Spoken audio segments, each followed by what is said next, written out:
Sundar sir இப்போ சொல்லணும், அருமையான இசையமைப்பாளர். என் பையனெல்லாம் வச்சு மியூசிக் பண்ணுறப்ப ஆசைப்பட்டார்.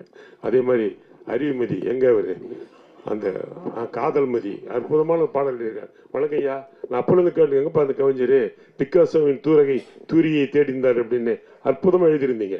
அதாவது இங்கிலீஷ் படங்களை பற்றி எழுதியிருந்தீங்க, நல்லா இருந்தது. ரொம்ப வாழ்த்துக்கள். நல்ல மியூசிக் நல்லா இருந்தது. அது அழகான 2 பேர். ஸ்ரீகாந்தை பற்றி சொல்ல வேணாம், எங்கே அவர் ஸ்ரீகாந்த் சூப்பராக இருந்த படத்தில். நீ எப்படி ஹார்ஸ் ரைட் பண்ணுற? எனக்கு தெரிஞ்சு சினிமாவில் ஹார்ஸ் ரைட் பண்ணுறது பிரபு சார் மட்டும்தான். இளைய இளங்க பிரபு மட்டும்தான் பண்ணுவார்.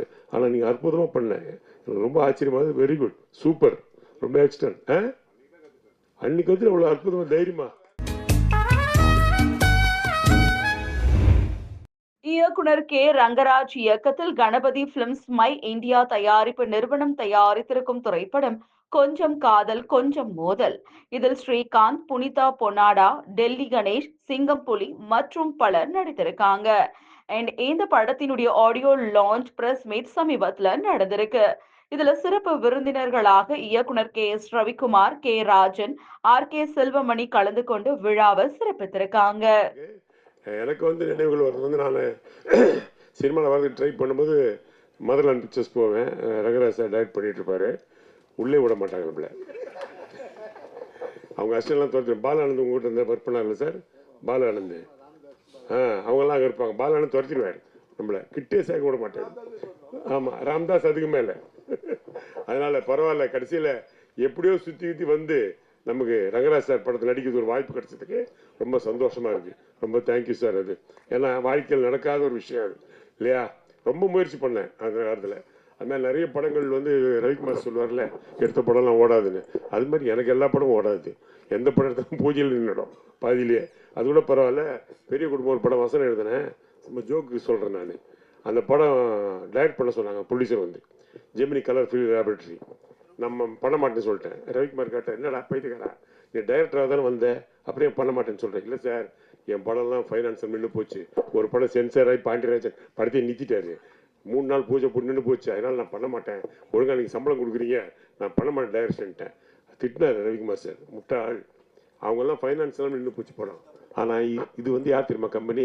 Gemini colour film laboratory. Film வச்சுருப்பாங்கடா, காசு இல்லைனா கூட ஃபிலிம் இருக்குது, பிரிண்ட் அடிச்சு ரிலீஸ் பண்ணுவாங்க. அப்படி சொல்லி தான் தைரியம் கொடுத்து டைரக்ட் பண்ண சொன்னார். எனக்கு ரொம்ப சரி, அதுவும் டைரக்ட் சொல்கிற கருத்து தானே ரவிக்குமார் சொல்கிறாரு. ஒரு சந்தோஷமாக போய் டைரக்ட்லாம் பண்ணலான்னு டிஸ்கஷன்லாம் பண்ணி, ஜெயராம் மீனாங்கெல்லாம் அட்வான்ஸ் கொடுத்து, மணிவண்ணன் விவேக்கெல்லாம் அட்வான்ஸ் கொடுத்து, முதல் நாள் ஷூட்டிங் ஒரு 3 ஷாட் எடுத்திருப்பேன். ஒருத்தன் வந்தான், ஷூட்டிங்கை ஸ்டாப் பண்ணுறான்ட்டான். என்னடா பெப்சி பிரச்சனையான்னு கேட்டேன். அதெல்லாம் ஒன்றும் இல்லை சார், ஃபிலிம் இல்லைன்ட்டு போயிட்டான். இது யாராவது கேள்விப்பட்டுக்கலாம் அது மாதிரி? அப்போ மணிவண்ணன் சார் சொல்கிறாரு, ரமேஷ் கண்ணா, ஃபிலிம் கம்பெனிலேயே ஃபிலிம் இல்லைன்னா நீ எல்லாம் எப்பரா டைரக்டராக? அதான் உண்மை. ஆனால் கடைசியில் அஜித்தை இப்போ தலை சொல்லணும், ஏகே அவர் வச்சு ஒரு படம் பண்ண தொடரும்னு.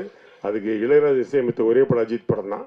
அதாவது சினிமாவில் நீ சினிமாவை நம்பி உழைச்சா நிச்சயமாக சினிமா ஒன்று கை கொடுக்கும். அது மாற்று கருத்தே கிடையாது. அதே மாதிரி எங்கள் செல்லுமணி சார் இருக்கிற வரைக்கும் எங்கள் தொழிலாளர்களுக்கும் சரி, டெக்னீஷியன் சரி, சினிமாவுக்கும் சரி ரொம்ப நல்லது. நீங்கள் இருந்துக்கிட்டே இருக்கணும், எங்களுக்கு வேறு வழி கிடையாது. ஏன்னா படைப்பாளில் தான் அவர் ஆரம்பித்தார் இந்த தொழிலை. இப்போ அவர் அதனால் படங்கள் நிறைய பண்ண முடியல பாவம். ஆனால் இன்னைக்கு வீடு கட்டுற அளவுக்கு எங்களுக்கெல்லாம் ஒரு வழி போகிறதுக்கு இருக்கார். அதனால் அவருக்கும் தமிழக முதல்வருக்கும் உதயநிதி எல்லாருக்குமே துணை முதல்வருக்கு நன்றி தெரிவிச்சுக்கிறேன். ரொம்ப முக்கியமான விஷயம், சினிமா சின்ன படங்கள் ஓடணும்னா சின்ன படங்களுக்கு சின்ன தியேட்டர்கள் தேவை. அது நாங்கள் ரொம்ப காலமாக செல்வமணி சார் சொல்லிட்டு இருக்காரு. அதான் உண்மை. ஏன்னா 200 ரூபா 300 ரூபா கொடுத்து டிக்கெட் பண்ண முடியாது. ஆட்டோ ஓட்டுறவங்க, ரிக்ஷா ஓட்டுறவங்க, ரோட்டில் கடை வச்சுருக்கவங்க எப்படி பார்ப்பாங்க? அவங்க அந்த காம்ப்ளெக்ஸ்குள்ளே போகிறதுக்கே பயப்படுறாங்க. ஏன்னா மாடலர் காம்ப்ளெக்ஸ் எல்லாம் ஸ்டைலாக போகிறான். அப்புறம் உங்களுக்கு பார்க்கிங் விட்டால் 3 படத்துக்கு டிக்கெட்டு பார்க்கிங்கில் வாங்கிட்டு போயிடுறான். அதில் 3 படம் பார்த்துக்கலாம். அப்புறம் அந்த காலத்தில் நீங்கள் பார்த்தீங்கன்னா சஃபேர் தியேட்டர் இருக்கும், பெரிய தியேட்டரு, பக்கத்துலேயே சன் தியேட்டர் இருக்கும் நம்மள மாதிரி ஆளுங்க பார்க்குறதுக்கு. தேவி பேரடைஸ் சாந்தி இருக்கும், பக்கத்துலேயே பிளாசான் சந்தில் ஒரு தியேட்டர் இருக்கும், பேரகைன்னு.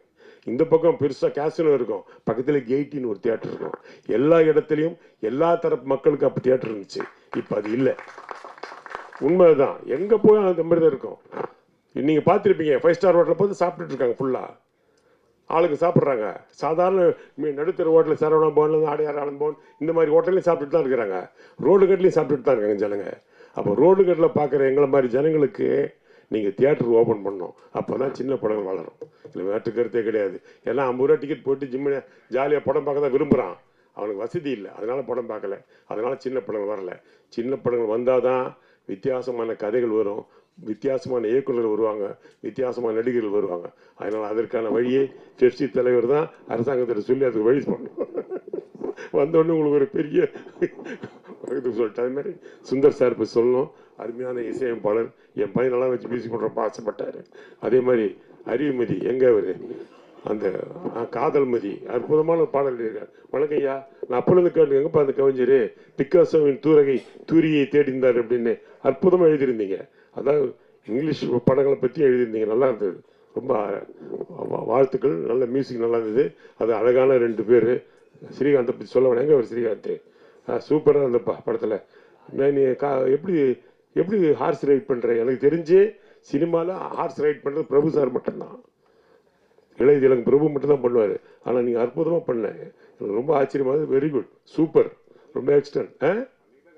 அன்னைக்கு வந்து அவ்வளோ அற்புதமாக தைரியமா இல்லை சூப்பராக பண்ணேன். உண்மையிலே பாராட்ட வேண்டிய விஷயம். அதேமாரி அவங்களும் பூஜிதாவும் ரொம்ப வெரி குட் ஆக்டிங், ரொம்ப நல்லா இருந்தது. ரொம்ப முக்கியமான விஷயம்னா பாடல் காட்சியில் கதைகளை சொல்கிறாங்க, அதுதான் ரொம்ப முக்கியம்.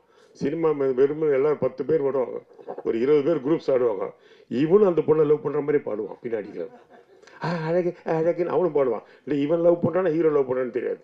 அவனும் கூட ஒரே மாதிரி ஆடும், எப்படி தெரியல. ஆனால் இதில் அப்படி இல்லை, 2 பேரும் ஏமாத்திக்கிறாங்க. அதெல்லாம் கதையிலே டைரக்டர் சொல்லியிருக்காரு. அதான் உண்மை, அதான் டைரக்டர். படம் சினிமாவில் பாட்டில் கதையை சொல்லினா நம்ம அந்த பாட்டை ரசிப்போம். பாட்டு நல்லா இல்லைனா கூட அழகாக பார்ப்போம். இப்போ இசையும் சேர்ந்து கதையும் சேரும்போது படம் பெரும்பாலும் வரும். நிச்சயமாக அந்த படம் மாபெரும் வெற்றி அடையும். கொஞ்சம் காதல் கொஞ்சம் மோதல் நிச்சயமாக ஒரு அற்புதமான படம். ரொம்ப நாள் எடுத்தாங்க, ரொம்ப நாள் டைட்டிலே சொல்ல நீங்கள் இல்லை சார். படம் முடிகிறவரையும் டைட்டில் சொல்ல, அது ரொம்ப முக்கியமான விஷயம். எனக்கு பிடிச்ச நடிகர் டெல்லி கணேஷ் அவர்களை இழந்தது ஒரு மாபெரும் துயரத்துக்கு இருக்கிறது. ஏன்னா அவர் அற்புதமான நடிகர். அதுமாதிரி KR விஜய் மன்னன் நடித்தேன். படம் கொஞ்சம் காலம் ரொம்ப நாள் கழிச்சு தான் டைட்டில் சொன்னாங்க. அப்புறம் ரொம்ப நாள் யோசிச்சாங்க நினைக்கிறேன் டைட்டிலுக்கு. அப்படிலாம் யோசிக்காதீங்க சார், இப்போல்லாம் யோசிக்கிறது இல்லை யார். பழைய படத்தை பராசக்தி, காதலுக்கு நேரமில்லை, அப்படி பழைய படத்தை டைட்டில் அழகாக வச்சுட்டு போயிடுறாங்க. டைட்டில் திங்க் பண்ண கூட டைம் இல்லை டைரக்டர்கள். இப்போ அதான் உண்மை. என்ன ஆகுது தெரியுமா சார், அந்த பழைய படம் அந்த காதலுக்கு நேரமில்லை சொல்லி அது பராசக்தின்னு சொல்லும்போது அந்த படம் தான் ஞாபகம் வருது, உன் படம் ஞாபகம் வர மாட்டேங்குது. அதான் உண்மை. பழைய படங்கள் ஏன் டைட்டில் வைக்கிறீங்க? புதுசாக டைட்டில் வைங்க. அது ஒரு வழி பண்ணுங்க தயவுசெய்து. இந்த டைட்டில் பிரச்சனை அந்த காலத்துலேருந்து இருக்குது, இன்னும் இருக்குது. அதனால் நல்ல படங்கள் எடுத்து நல்ல திரைப்படம் கொடுக்கணும். அதுக்கு வந்து சின்ன படங்கள் வாழணும், அதான் உண்மை. அதுக்கு ரங்கராஜ் மாதிரி டைரக்டர் சார் மறுபடியும் வரணும். தேங்க்யூ, நன்றி.